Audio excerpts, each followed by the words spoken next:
السلام عليكم ورحمة الله وبركاته والسلام يا ولالها halkan iga daawanaya meel walba joogtaan iyo silba muuqaalkaygu marka idin soo gaarayaba waxaan aynu bal ku fiirno isla markaana ahaa bal wararkii hadda ugu dambeeyay ee colaadaas ayaa waxa kamid ah qaar kamid ah maraakiibtii ay dawladda Mareykanku ku amartay inay soo maraan marinka Hormuz isla markaana uu furan yahay marinka Hormuz ayaa xilligan badda salkeeda yaala oo markaa la quusiyay iyo xogaha ku saabsan markabka waynu fiirin doonaa sidoo kale dalalka Jordan Kuwait iyo Bahrain waxay markaan ay isku bedeleen meelo ay jamhuuriyadda Iran ku cibaadeysato habeenkii xilliyada dambe waxaana baxaya qiiqa iyo holaca waxay bilowday inay burburiso ama ay beegsato qaar kamid ah warshadaha biyaha safeeya ama warshadaha biyaha soo saara ee koonfurta dalka Iran halka madaxweynaha dalka Mareykanka Donald J. Trump uu ku hanjabay inuu burburinayo korontooyinka iyo waliba bridge-da dalka Iran waana halka ugu sareysay oo hanjabad oo Mareykanku ay gaaraan marka laga hadlayo colaadda bariga dhexe marka arrimaha iyo dhan waxay muujinayaan halka xaaladdu ay marayso sida ay xaaladdu u sii xumaanayso iyo waliba wadada la hayo nooca ay tahay si walba ha aad bal qodobada iyo wararkii ugu dambeeyay ee bariga dhexe ayaan muuqaalkan ku soo koobaya soo dhawaada saaxiibayaal meel walba joogtaan iyo sidoo muuqaalkaygu marka idin soo gaarayba taariikhdu waa 15 July 2026 waan markii ugu horeysay maanta hawada ku kulmay ay muuqato in dagaalku uu kor u sii socdo kuna faafayo aagaga horle dhacdooyinka ka dhacay marinkan koodii hadda ugu waaweynaa saacadii hadda la soo dhaafay ayaa waxa kamid ahaa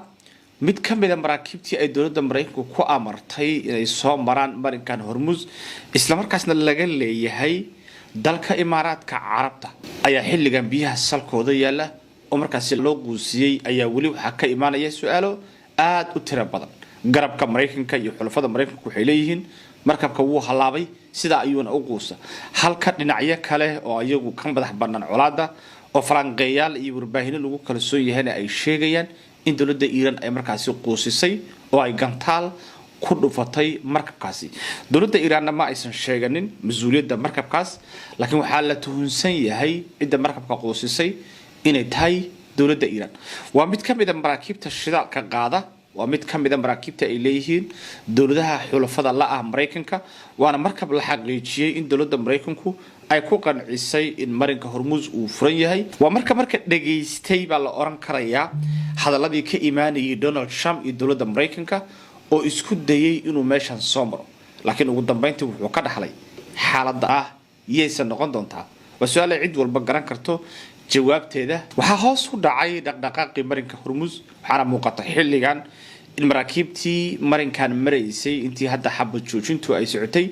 inay gabi ahaantoodba hadda istaageen waxaana la oran karayaa ma jirto cid marinkan xilligan isku aamini karta dhanka kale markii aynu fiirno duqeymihii xalay ay dawladda Mareykanku ku qaaday koonfurta dalka waxaan marka muujinaysa in hadda laga gudbay beegsigii la beegsanayay xarumaha ciidamada oo markaan loo dhaadhacay in xataa la burburinayo xarumaha ay dadka shacabka ah ama shirkadaha shacabka ah ay markaas ay leeyihiin biyaha iyo korontadu waxay ka mid yihiin waxyaalaha ay reer galbeedku u aqoonsadeen in la burburiyo inay ka dhigan tahay xasuuq shacab iyo waliba war crime laakiin Mareykanku waxa xaqiisa waxba kama aha oo sidoo doona ayuu sameeynaya waa marka la fiiriyo dhacdooyinkii hadda la soo tabinayay ee arinta la xiriirta in Mareykanku ay burburinayaan kalimaha biyaha ayaa waxa baahinaya warbaahinna waaweyn oo bariga dhexe ah saacadii hadda la soo dhaafeen waxay ahayd warsi weyn markaasi ay warbaahimu ay u sheegayeen dhanka kale xalay madaxweynaha Mareykanka Mr. Trump ayaa asaguna wuxuu ku goodiyay mar kale inuu beegsan doono dalka Iran si xoog ahna uu u burburin doono goobaha korontada iyo Trump oo ku hanjabaya bundooyin iyo koronto ayaa burburinayna waa Trump oo ay ka joogto meeshii ugu sareysay waa Trump oo meeshii ugu dambeysay ee colaadi ay ka gaartay ayaa la oran karayaa waayo waxaynu xasuusanaa inta aan xabad joojinta lagu dhawaaqin Mareykanka iyo Iran horaantii bishii April wixii uu Trump sheegay waxay ahayd in dalkaas oo dhan korontada laga dimin doono in bundooyinka dhan la dumin doono marka waa meeshii hadda meesha lagu laabtay waxa la oran karayaa bishii saddexaad qaybteedii dambe halkii colaadu ay maraysay ay maanta taagan tahay waaba haddii uu Trump ku hanjabayo buundooyinka iyo korontada dalka Iran ayaa burburinaya inuu burburinayana waa suuragal oo aynu aragno maalmaha fooda nagu soo haya dhanka Iran haddii aynu fiirino Iran habeenkii afraad oo toosa ayay gantaalo iyo drones ay ku garaacayaan saldhigyada ay dawladda Mareykanka ku leedahay gobolka oo dhan qaasatan Bahrain iyo Kuwait iyo Jordan ayaa hadda waxay noqonayaan meelaha ay habeen walba jamhuuriyadda Iran ay la beegsato iyo droneski ay u qaybisay dawladaha qaliijka ku yaala iyo waliba saldhigyada ay Mareykanka ku leeyihiin ee bariga dhexe duqeymaha Iran inta badan waa kuwo burbur xoog leh geysanaya marka la fiiriyo muuqaalada iyo waliba sawirada laga helayo goobaha ay dawladda Iran ay marka ay beegsanaysay tusaale ahaan oo kala muuqaalkan markii aynu fiirino waa mid ka mid ah diyaaradaha droneska ah ee dalka Iran laga leeyahay oo markaasi si toos ah ugu dhamaanaysa xarun ay dawladda Mareykanka ku leeyihiin dalka Kuwait oo la sheegay inay ahayd warehouse ay qalab ka dhigan jireen ciidamada dalka Mareykanka sidoo kale halkaan aynu arkaynana wadalka Jordan oo asaguna noqonaya mid ka mid ah dalalka sida weyn ay dawladda Iran u burburinaysay habeenadii hadda la soo dhaafay marka la fiiriyo saldhigyada ku yaala dalka Jordan oo Mareykanku ay leeyihiin isla markaasna ay Iran aad u beegsanaysay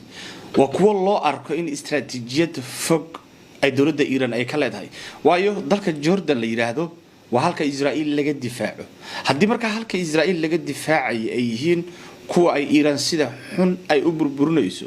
ay xaaladda Israa'iil ay noqon doontaa haddii dagaalku u baaho waa mid ka mid ah waxyaalaha sida weyn ay isku weydiinayaan falanqeeyaasha arrimahan ka hadlaya waana qatar muuqata inay ku wajahan tahay dhanka Israa'iil ra'iisul wasaaraha Israa'iil Benjamin Netanyahu oo ka dharagsan arrimahaas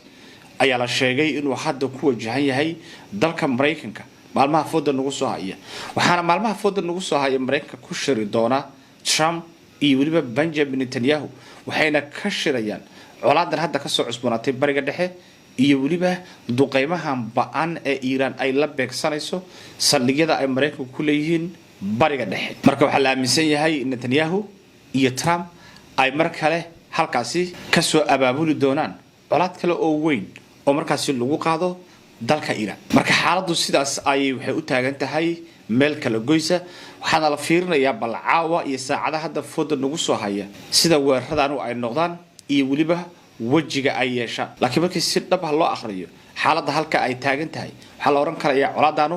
waa mid dib ugu laabatay halkii laga keenay waxa kaliya oo la filan karayana waa inay markaa ay ka sii darto maadaama Trump uu ku hanjabayo inuu burburin doono korontada iyo bridge-da dalka Iran saacadaha hadda fooda nagu soo haya haysto kala dawladda Mareykanku ay hadda ay cunaqabatayn ay saartay dalka Iran dhammaan maraakiibta u socda dalka Iranna Mareykanku waxay sheegeen inay celin doonaan halka dawladda Iranna ay tiri isla maraakiibta dagaalka ee badda ay soo dhoobtay dawladda Mareykanka ayaynu beegsan doonaa marka xaaladdu meelahaas ay maraysaa bal wixii dambe oo ka soo kordha amurahan muuqaaladeena dambe ayaynu ku fiirin doonaa haddii alla yiraahdo assalamu alaykum warahmatullahi ta'ala wa barakatuh